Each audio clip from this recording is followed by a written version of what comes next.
We are here at the Castle of Good Hope, and we know that with the history of colonization and slavery, this started in Cape Town in the arrival of Jan van Riebeeck in 1652.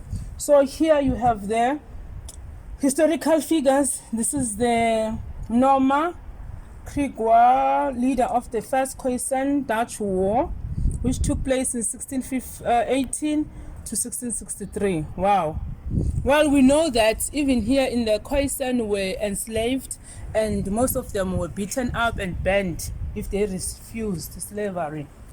And of course, this is the Amahlubi King, King Langalbalele. I can say a lot about King Langalbalele, and I know that I get so emotional because of what is happening currently in South Africa with the recognition of the Amahlubi Kingdom here in Estcourt. So I know that there is a lot of history. The king was arrested first in Pietermaritzburg, and he was the first king to stay in the old prison in Pietermaritzburg in those years. And he was also arrested here in Cape Town. So we have a township here called Langa, which is Langalbalele. It was named also after him. So this is a not so much recognized king because it's a big kingdom in South Africa. I don't want to lie. I don't want to compare it with any other kingdom, but this has got a very rich history, a very rebellious king that has fought the colonizers.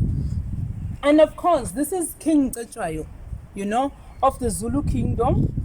I know King Cetshwayo was also captured here in Cape Town. There is a house where he was arrested during those times where they were fighting, and it's also here, and we have actually proposed as African indigenous leaders that that house must be used as a heritage house, and we educate mostly people around Cape Town about the Zulu kingdom, about our culture, about colonization, and about these kings that have fought. These kings were never separated. They have been fighting, and we know that even King Denizulu of Amazulu was even exiled to St. Helena, which is also one of the programs that we're engaging with St. Helena, and also the artifacts that are still there.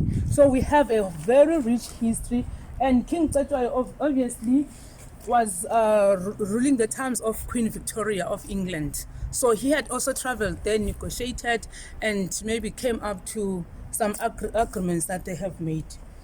And this is the king of Ababedi, Sekhukhune. I think you can see King Sekhukhune here of Ababedi, and we know that Sekhukhune and King Mampuru from the same tribe, from the same nation in the Limpopo province, and is also one of the warrior kings. These are our kings, and we have the rich history, and I'm so privileged today, and this forms a very significant part of my trip for being in Western Cape to celebrate Africa Day, that we shall never forget what has happened to our kingdoms. That is why we are fighting for restoration, because we need to wake their spirits up and fight for our country and fight for our continent, not just a country, continent. As Africans, we need to unite, and we need to tell the history, and we need to come to these places and learn, and then we also get to speak to our leaders. Spiritually, we need to reconnect so that we can restore Africa. Thank you.